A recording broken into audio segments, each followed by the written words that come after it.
Dear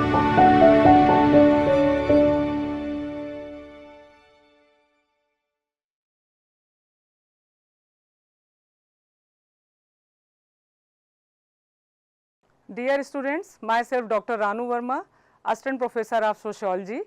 मैं आज आप लोगों को बीए फर्स्ट ईयर के पाठ्यक्रम यूनिट 5 से, जो कि M1 का यूनिट 5 है, इसके अंतर्गत सामाजिक स्तरीकरण एवं गतिशीलता को लेकर के इसमें हम जानेंगे आज परिभाषाएं और विशेषताएं, आधार और स्वरूप, सिद्धांत और प्रभाव, और अंत में हम जानेंगे मूल्यांकन और संदर्भ। सर्वप्रथम आप लोग ये जान लें कि सामाजिक स्तरीकरण किसे कहते हैं या सोशल स्ट्रेटिफिकेशन से क्या तात्पर्य है।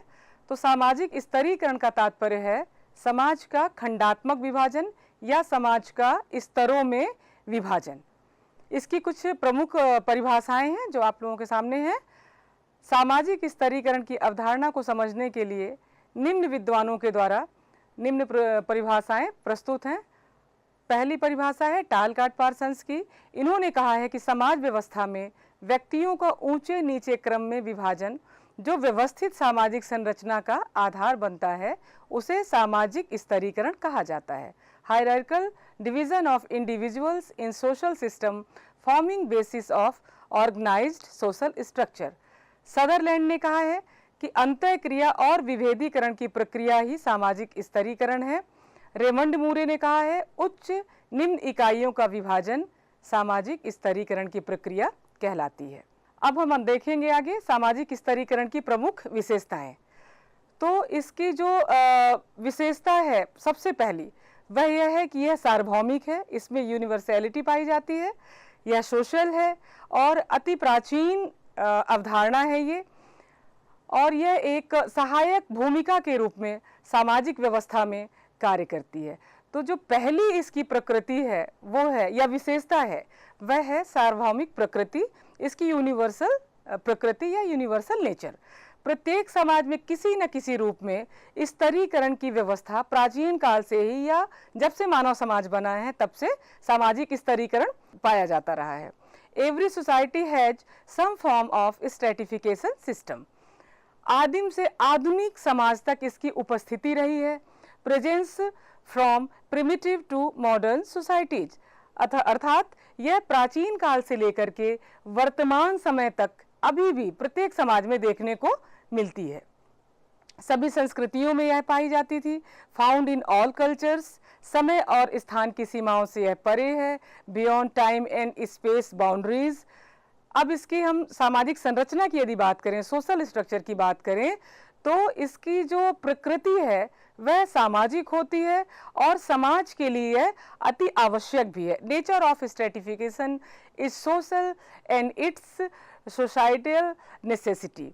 समाज द्वारा यह निर्मित व्यवस्था है, सिस्टम क्रिएटेड बाय सोसाइटी। सामाजिक नियमों पर आधारित है यह, बेस्ड ऑन सोशल रूल्स। यह सामूहिक स्वीकृति से संचालित व्यवस्था है, ऑपरेटेड बाय कलेक्टिव एक्सेप्टेंस।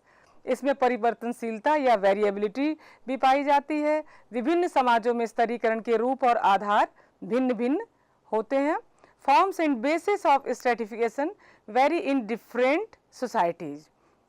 समय के साथ साथ इसमें परिवर्तन भी पाया जाता है, change in form over time. विद्यार्थियों, मैं आपसे बताना चाहूँगी कि प्राचीन काल से लेकर के अभी तक जो सामाजिक स्तरीकरण या सोशल स्ट्रेटिफिकेशन के जो स्वरूप रहे हैं उनमें निश्चित ही परिवर्तन देखने को मिलता आया है। सांस्कृतिक विविधताओं का भी प्रभाव इस पर पड़ता है। Impact of cultural diversities. सामाजिक व्यवस्था में यह एक सहायक भूमिका के रूप में काम करती है। Supportive role in social order.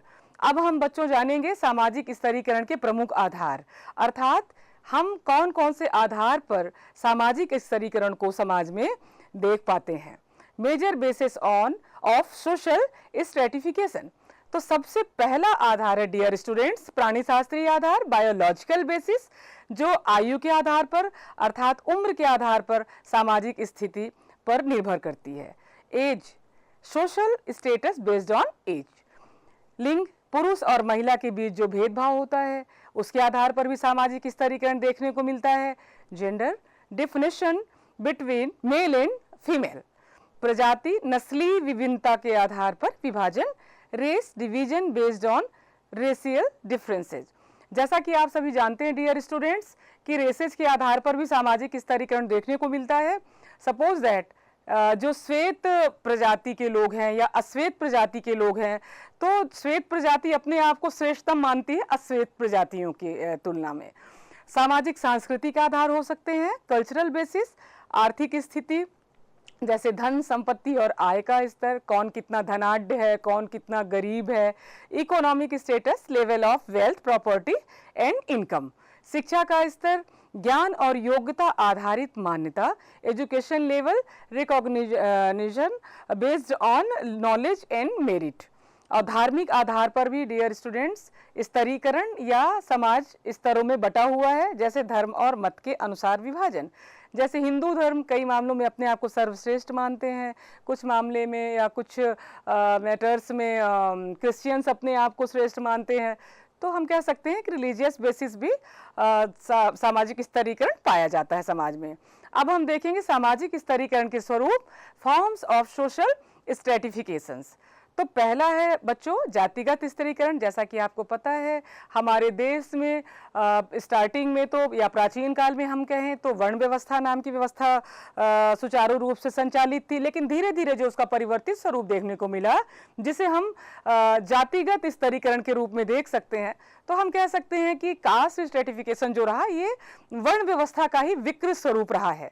जन्म आधारित सामाजिक व्यवस्था हम दूसरे शब्दों में कह सकते हैं कि जन्म आधारित सामाजिक व्यवस्था जो पारंपरिक समाजों में प्रमुख रूप से देखी जाती है। Birth based social system prominently seen in traditional societies.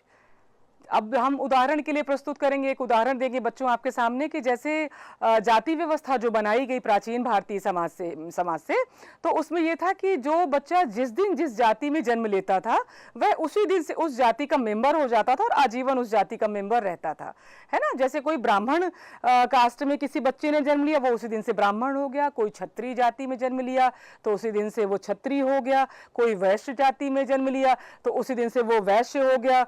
और कोई यदि शूद्र जाति में जन्म लेता है तो उसका स्तरीकरण इस प्रकार से डिवाइड हो गया कि यह सिर्फ समाज की सेवा के लिए बना है, यह शूद्र है।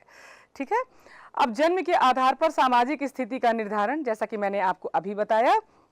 अब व्यवसाय और विवाह पर पारंपरिक नियंत्रण के रूप में भी हम सोशल स्ट्रेटिफिकेशन को देख सकते हैं, जो कि अब ब्राह्मण जाति का जो बच्चा है या बालक है या कोई व्यक्ति विशेष है तो वह किसी निम्न कास्ट की कन्या से या स्त्री से या किसी गर्ल से विवाह या मैरिज नहीं कर सकता है।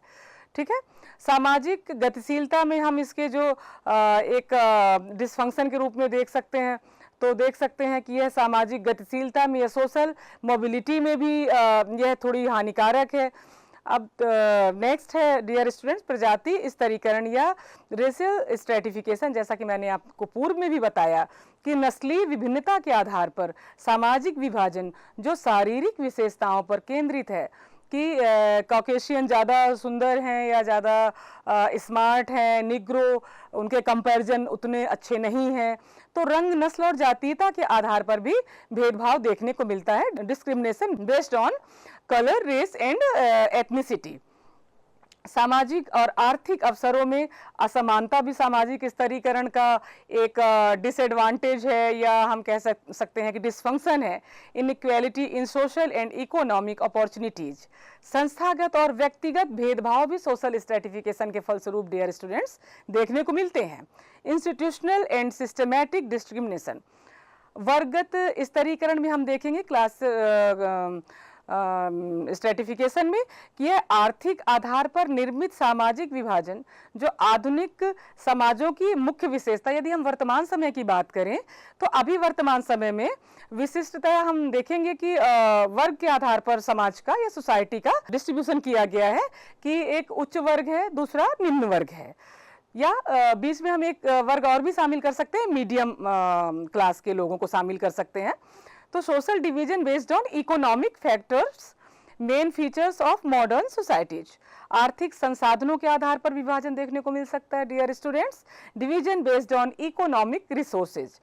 सामाजिक गतिशीलता की संभावना पॉसिबिलिटी ऑफ सोशल मोबिलिटी सामाजिक स्तरीकरण में देखने को मिल सकती है। शिक्षा और योग्यता के माध्यम से स्थिति परिवर्तन भी लाया जा सकता है। सामाजिक स्तरीकरण के कुछ सिद्धांत हैं जो आपके सामने हैं। पहला है कार्यात्मक सिद्धांत, जिसके प्रतिपादक हैं डेविस व मूरे। इन्होंने समाज की आवश्यकताओं की पूर्ति और कार्यात्मक महत्व पर अपने सिद्धांत को प्रस्तुत किया है। नेक्स्ट है संघर्ष सिद्धांत, कॉन्फ्लिक्ट थ्योरी, जो कार्ल मार्क्स का सिद्धांत है। इन्होंने वर्गीय संघर्ष, शोषण और आर्थिक हितों के टकराव पर अपना सिद्धांत प्रस्तुत किया है। आप लोगों को विदित ही होगा कि कार्ल मार्क्स ने कहा है कि सदैव से समाज में दो वर्ग विद्यमान रहे हैं। पहला है बुर्जुआ और दूसरा है सर्वहारा, और दोनों के मध्य ही सदैव से संघर्ष होते आए हैं। नेक्स्ट है प्रतिष्ठा सिद्धांत, स्टेटस थ्योरी। मैक्स वेबर का सिद्धांत है यह, जो शक्ति, प्रतिष्ठा और संपत्ति पर आधारित है। अब हम देखेंगे सामाजिक स्तरीकरण के कार्य। यह समाज में व्यवस्था और स्थिरता लाती है। यह समाज में व्यवस्था और स्थिरता बनाए रखने में महत्वपूर्ण कार्य करती है। नेक्स्ट है श्रम विभाजन और विशेषीकरण। सामाजिक स्तरीकरण का दूसरा कार्य है division of labour and specialisation, या हम कह सकते हैं कि सामाजिक स्तरीकरण समाज में श्रम का विभाजन करती है, और जो विशिष्ट योग्यताएं रखने वाले लोग हैं, या हम कह सकते हैं कि स्पेशलाइज्ड जो लोग हैं, उनके लिए विशेष कार्यों को भी सामाजिक स्तरीकरण बताती है। नेक्स्ट है श्रम विभाजन और विशेषीकरण को बढ़ावा देते हुए सामाजिक स्तरीकरण दक्षता को भी बढ़ाती है। अब इसके कुछ डिसफंक्शन मैंने पहले भी बताया, और उसके बाद में भी आप लोगों से कुछ पॉइंट्स और लेकर के आ रही हूँ आप लोगों के समक्ष। पहला है यह सामाजिक दूरी और संघर्ष को जन्म देती है, social distance and conflict. Next है मानसिक और भावनात्मक प्रभाव। इससे ये होता है कि जो निम्न कास्ट के लोग हैं या आर्थिक स्थिति जिनकी अच्छी नहीं है, प्रिय बच्चों, उनके मन मस्तिष्क पर थोड़ी हीन भावना का भी जन्म होता है कि हम तो इनसे निम्न हैं, हमारे पास इस चीज़ का अभाव है, विशेष विषय वस्तुएं नहीं है, समाज में हमको विशिष्ट मान प्रतिष्ठा नहीं मिल पा रही है। नेक्स्ट है सामाजिक स्तरीकरण से ही हम कह सकते हैं, अंततोगत्वा हम कह सकते हैं कि सामाजिक स्तरीकरण से ही समाज व्यवस्था सुचारू रूप से संचालित होती है एवं स्तर विहीन समाज की कल्पना तक नहीं की जा सकती है। आज यदि वर्तमान समाज में स्तरीकरण की बात की जाए तो यह विभिन्न आधारों में, या हम कहें कि जो पूर्व में इसके आधार थे, जिन बेसिस पर सामाजिक स्तरीकरण देखने को मिलते थे, उनमें निरंतर परिवर्तन या चेंजेस और डेवलपमेंट दिखाई दे रहे हैं। अंत में डियर स्टूडेंट्स, आपके लिए कुछ ऑब्जेक्टिव टाइप्स क्वेश्चंस हैं जिनका आप लोग अभ्यास कीजिएगा, और कुछ रेफरेंसेज हैं ऑनलाइन ऑफलाइन मोड में आप लोग जा कर के देखिएगा। और मैं ऐसा समझती हूँ कि आप लोगों का जो ये बीए फर्स्ट ईयर का पाठ्यक्रम है सोशल स्ट्रेटिफिकेशन, तो आज का व्याख्यान निश्चित ही आप लोगों के लिए सारगर भी सिद्ध होगा। बहुत बहुत धन्यवाद।